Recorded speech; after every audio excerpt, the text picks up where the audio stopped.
Hello, friends. This is Dave Hurwitz, Executive Editor at ClassicsToday.com, here with Dave's Faves. And today I want to talk to you about a wonderful disc of classical period symphonies, which has sort of a cracked jewel box here, so let me get the booklet out of it. It's 3 symphonies by Karl Ditters von Dittersdorf. That's it, Dittersdorf. And here they are. They are the Delirium of Composers, is one. The other is called The Battle of the Human Passions, a fairly typical conceit in that and many a later and earlier period.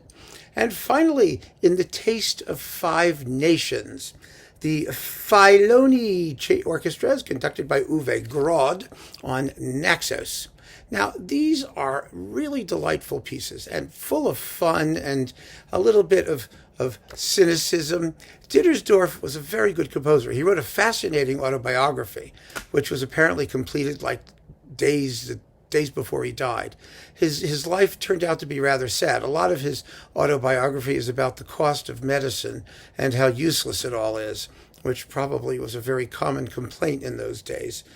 His dates were 1739 to 1799, so he didn't live to be all that old, 60 roughly, but he was quite successful in his day. He wrote hundreds of symphonies and chamber works and operas and oratorios and vocal things. He was an associate and friend and younger apprentice almost of Gluck, and really was just a fixture in the Viennese musical life of the period. So if you like the first Viennese school, Haydn, Mozart, and Beethoven, chances are you will like Dittersdorf. One of the things he did quite frequently in his symphonies was write programmatic music about something, descriptive music, which is rather unusual for a symphonist in the classical period, at least the ones we most admire, who, of course, are the ones who some of their symphonies have titles, but they may not mean anything, and most of what they wrote was more abstract. Well, this is not.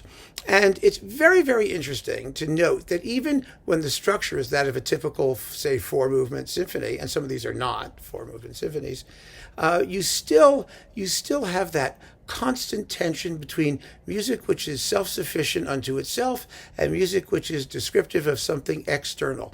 And there is no question in my mind that Dittersdorf, for all of his imagination and fantasy, and he had a lot, was writing music of a different type than that of Haydn, Mozart, and Beethoven, a different type in terms of thematic workmanship and developmental rigor, because he had these other things he could describe. And I don't think it's fair to make a balance and say, well, this is better music and this is worse music. What matters is how good they are at what they purport to do. And Dittersdorf was very, very good at what he did. So let's just talk about these pieces briefly, and then I'll just turn you loose to go have a good time with them. This is just really fun. So first we get the delusions or delirium, the delirium of composers. And it's just a piece in 4 movements, marked Allegro assai, Andantino, Minuetto, and Presto non troppo. The opening movement is 8 minutes long. Some of these movements are quite substantial in terms of length. And the delirium of composers is, well, you can interpret however you like when you listen to the music. It does have a certain comical element to it. I will say that. And Dittersdorf had a very good musical sense of humor, which is just a wonderful thing. We always have to remember that the language of Viennese classicism, even Beethoven's, was, generally speaking, the language of Italian comic opera. That's where it came from. And composers who tried to take it into other dimensions, unless they were a genius on the level of Haydn, Mozart, and Beethoven, usually ran into problems. But if they allowed themselves free rein for their comedic sentiments, the style was rather well suited to that. So the delirium of composers is quite entertaining because it's a Sturm und Drang symphony. It's an A minor. So it's full of nervous tension, but whether that nervous tension and turmoil is serious or not, is something you can decide for yourself. You know from the title his intention is not, but the issue is whether you hear it. And I leave that to you to tell me. And then we have the Symphony in D major, the Battle of the Human Passions. And like I said, that's a very common thing. The only question is which passions are out there. And this happens to be a 1, 2, 3, 4, 5, 6, 7 movement symphony. So there's a lot of passion in it of different types. The passions are, let's see, superbo, pride, followed by humility, followed by madness, with a little trio. It's a minuet with a little trio called the lover, followed by il contento, contentment, and then constante, constancy, which is a rather difficult thing to describe in music, unless you have like lots of slurs or held notes or whatnot. And then we have melanconico, melancholy, and vivace, which means vivace, vivaciousness, cheer, general up tempo stuff. And those are the passions in question. Each movement is descriptive of one of them. And once again, you can see how well he does describing them. Some of them, I have to say, really are quite splendid. I think a couple of them are rather difficult to portray musically, but that's okay. He tells you what it's supposed to be and leaves it up to you to figure out, what parts of it do that.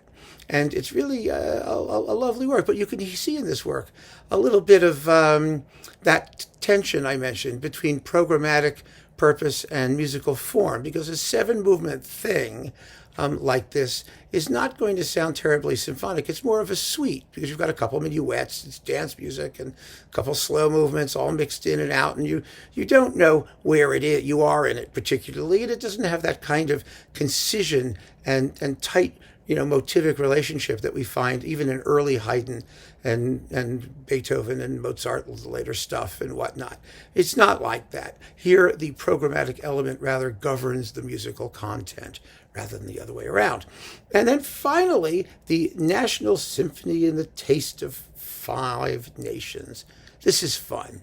This is very interesting, actually, because it begins with the Germans, an andantino, slowish movement. Now, these are all composed around the 1760s and 70s, so they're early works, too, in the history of Viennese classicism, for the most part. Then the Italians. Oh, this is nasty. This is, all of the composers who were not Italian hated Italians. And they hated Italians because Italian music was the most popular music out there. It was the pop music of the day. Italian singers were the most famous.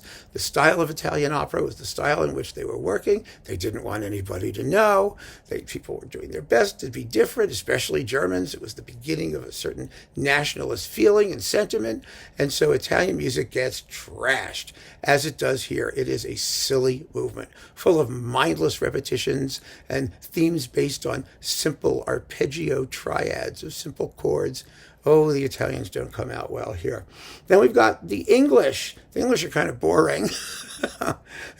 Enough said. It's only 1 minute and 52 seconds of sort of namby-pamby dullness. I wonder where he got that from. And the French, it's an elegant minuet full of trills and turns and, Frenchy things, with a Turkish trio. And the Turkish trio is kind of like the Italians. It's primitive and barbaric and not entirely flattering to the Turks. The Viennese did not like the Turks because since the invasion, the big war between the Turks and the Viennese in the 1600s, when they were finally driven back, and that was a big deal. It gave us a lot of operas about seraglios and things like that, and Turkish percussion instruments. Thank you very much. Thank the Turks. From them we got percussion. Yay! And then finally there's a finale, and the finale is a rondo. And the rondo is kind of like a German dance type tune in which all the other nations reappear, but not all literally. Some are more literal than others. And so you can tell which ones, but you can generally tell who's doing what. And they are the episodes in the rondo. It's very, very clever, enormously resourceful music. And so this is a delicious disc. I just love it. Now, Dittersdorf is also famous for having written a bunch of symphonies on Ovid's Metamorphoses. And each one is a programmatic symphony too. And I will be talking about those if, I already have, if this is the year, 8762, and you're just tuning in now. But I wanted to do these first because I think they're more fun and more self-containedly obvious than the tales from Ovid's Metamorphoses. There were supposedly originally 12 of those. I think only 6 survived. but it's okay. We'll get to them. So fear not. And in the meantime, enjoy your Dittersdorf on Naxos with the Failoni Orchestra under Uwe Grodd. This is a good record of really, really enjoyable music.